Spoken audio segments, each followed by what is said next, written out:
What's going on, everybody? Back with another one again. I made a video Wednesday and Thursday.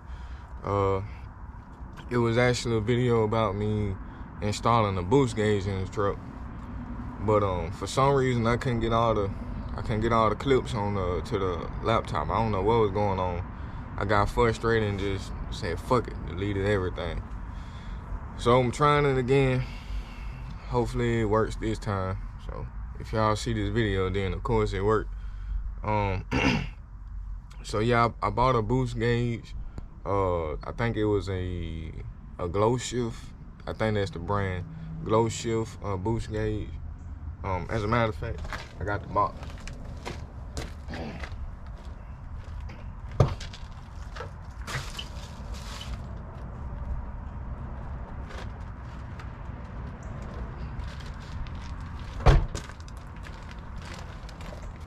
So it's a Glow Shift.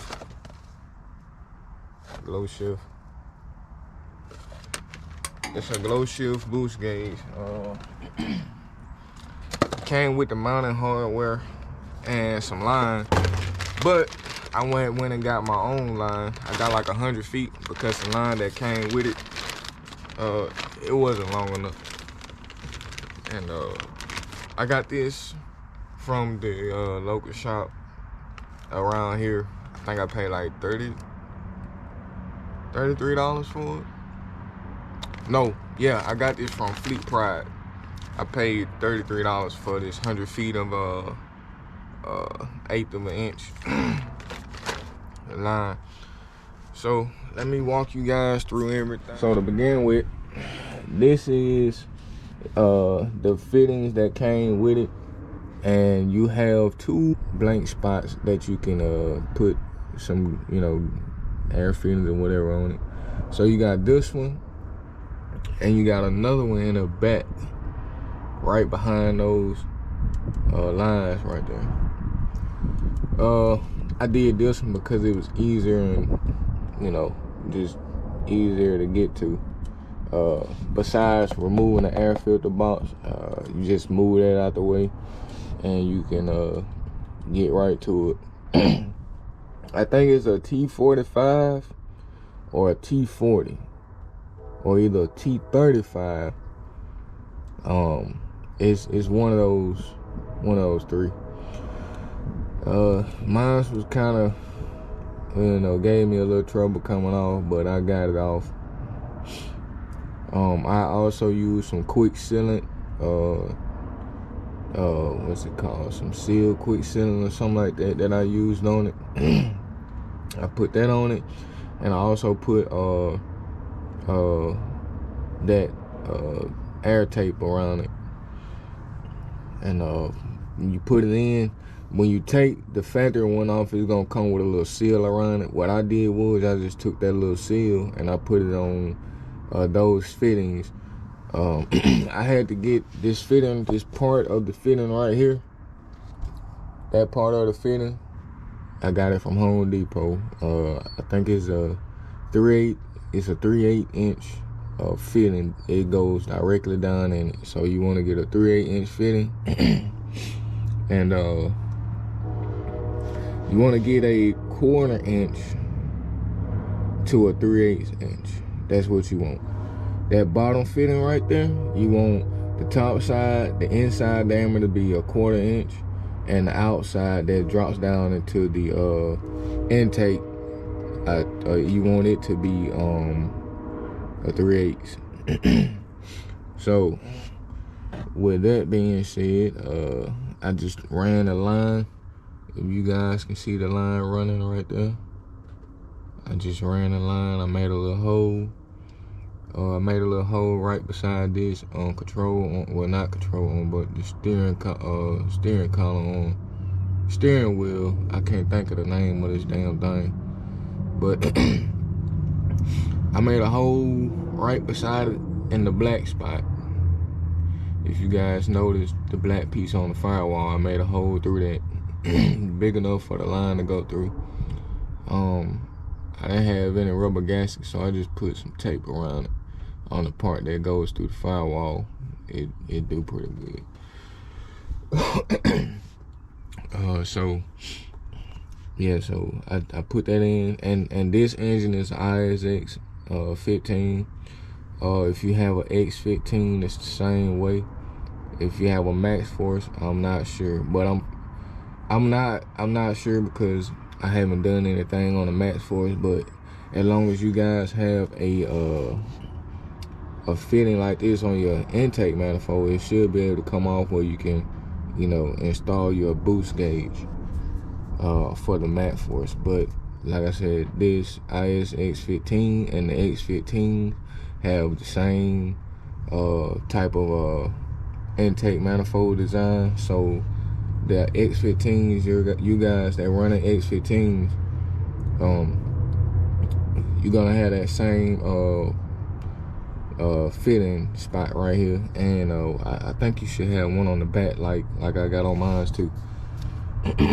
So after I did that, like I said, I ran the line into through the firewall and going inside the cab. So it just comes out like right up in here, somewhere around in here. It comes out, goes up behind the dash. Let's see. And I said that's the gauge. It works, you know. I turn it on, it works. I also changes colors. The way I hooked up the power and ground, I just took, I tried to do it to the gauge cluster, but for some reason it wasn't coming on. You know, with the way those color codes is, I don't know what the hell the color code is, so I just got tired of flipping wires. So what I did was I just extended the wires to the fuse box, put a fuse on it, and I think I put it on, I think I put one on a constant 12 volt, and the other one goes to a the other one goes to a constant, not constant, but a 12 volt power source, and of course the ground, which I mounted the ground on this black piece that sits right behind this panel.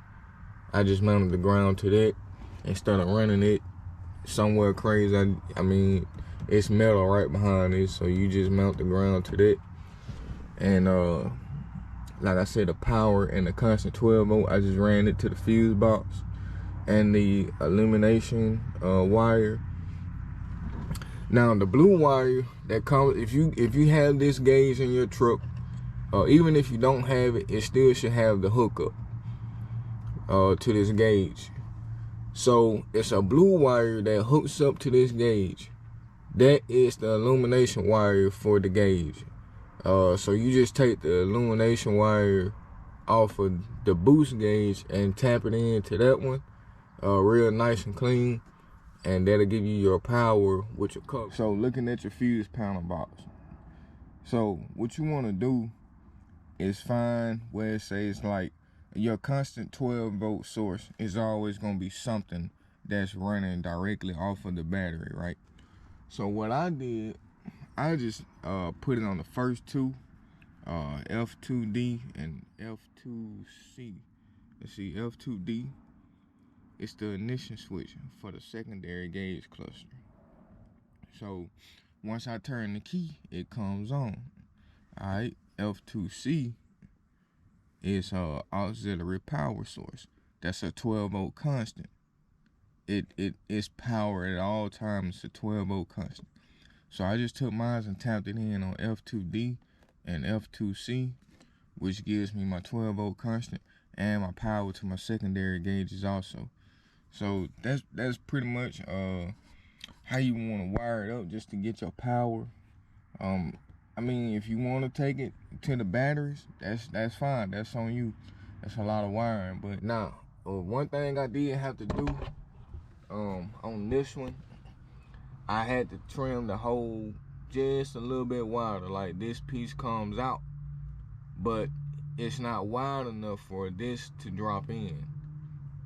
This one is a little bit wider than this regular gauge, but that's fine. You just trim the hole out just a little bit wider, drop it in, and you know, put your mount brackets on the bracket and mount that thing in the this button right here. You mash this button to change the colors. It got 7 different colors on it. It also got a setting on it where it changes colors on its own, like a what you call it, like a color strobe or something like that. It just strobe through all the colors. But I don't want that shit. So I just got it on one single color. Sometimes I run it on white, sometimes I run it on red, you know. But they got green, blue. They say it is an amber color, but I don't think it's a fucking amber. I think that shit's like an orange or something like that. So yeah, man, that's pretty much it on the gauges and stuff like that. Like I said, I'm getting ready to move these stacks, man. I don't know if I want to do them right here, like going directly under the cab, but the thing is, I got so much shit in the way. Like I got these airlines, I got that main airline that comes out the compressor. I can take it off and kind of mount it under the frame here, but my biggest fear is my airlines right here being in the way and too close, and I just don't want to risk burning nothing. And so what my plan is just to move this fucking depth tank out the way, man. I mean, shit, you know, like I got any filters on my truck, just to be honest. So I'm gonna move this depth tank out the way. I even looked into probably sliding the tanks back, but shit, I don't think that shit gonna work right. And the reason why I say that is because of this fuck, I can't remember, this airbag mount right here. It's kind of close to the edge of the tank. I mean, I can slide it back far as I can, but you got, you know, this about where the depth tank is gonna sit, and these motherfuckers are pretty big, man. So it's probably gonna be rubbing up against the depth tank. That's why I said fuck it, I just take it off and run it like that. I also found some tank straps that I actually work on our tanks. I gotta get the measurements. I gotta get the diameter measurement of my tank, cause I'm not sure if it's 26 inches or a little bit wider. But I want to go with some bigger tank straps, maybe some 4 inches or maybe 6 inches, maybe 4 or 6. I'm not sure. I'm gonna look into it. I spoke with a guy. For any of you guys that are interested in air rides or anything like that, I spoke with a guy in Florida, down by, I think he was like, I don't know if it was Fort Lauderdale or Miami or something like that. I called to see when he put an air ride kit on, and I'm pretty sure you can use any air ride kit on these trucks. This was like a month ago when I talked to him, so he said about 2 months. So it should have it around December, like I said. And if you just run your power sources to the fuse box, man, you won't have no problem, man. You won't have no problem.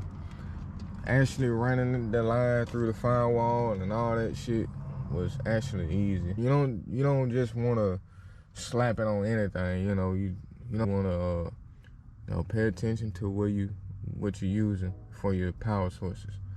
And the ground, like I said, you just mount the ground to the back. That metal panel right behind the gauge cluster panel, and shit, just mount the ground right there, man, and you'll be straight, be good to go. So I'm probably about to do some polishing before I hit the road. Hope you guys have a good one out there this week and be safe. We got Thanksgiving coming up, so anybody gonna run over the Thanksgiving holiday? I thought about it. Depending on, I'm not sure, but it just depends on how those rates look I might run a couple loads, but Christmas, nah, you can count me out, but no, you can count me out. You call me about doing a load on Christmas, you might get cussed out, just to be honest. Just to be honest, a fucking broker called me. I want you to see my face. If a broker calls me during Christmas, talking about doing a load, you can count me out. You might get your ass cussed out. Seriously. If that fucking load ain't paying $20,000, don't call my phone talking about doing a load. I'm just being serious, man. That just, nah. Thanksgiving, yeah. Christmas, nah, man. Nah, I'm not going away from my kids, brother. You can cancel that out. Man, you guys have a good one out there. Just some ideas. I'm sorry, man. I couldn't get the footage to actually show you guys how I put that gauge in there, but I try I try to explain it the best way I can. But if you guys got any questions about it, just hit me up, man, and just hit me up, and like I said, I'll try my best to walk y'all through it. If you just can't get the understanding of it on this video, I might take everything off just to show you guys what I did. Honestly, depending on what kind of mood I'm in. But don't forget, I'm doing that giveaway. If you want to enter on that, comment under the last video. Sometime next week, probably next Friday or Saturday, I'm probably gonna go ahead and go through with everything. I wanted at least a minimum of 100 people comment and subscribe under that video, but by Friday or Saturday, if I don't have it, if I don't have 100 subscribers, then I'm just gonna go ahead and start the giveaway anyway. I think I'm gonna go live, but I'll release another video. I'll release another video before I go live on that giveaway, just to let y'all know the time that I'm gonna go live and which day, whether it's Friday or Saturday. So I'm gonna send out another video just to let y'all know that. So whichever day it is, it's gonna be one of those days. It's gonna be either Friday or Saturday. So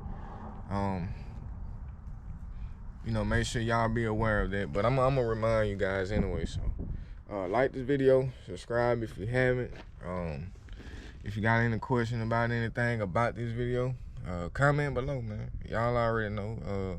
Should I get back to you if I can, bro? Even if it's 2 days, I'm still trying to get back to you if I can't get back to you today. So yeah, everybody be safe out there. Peace out.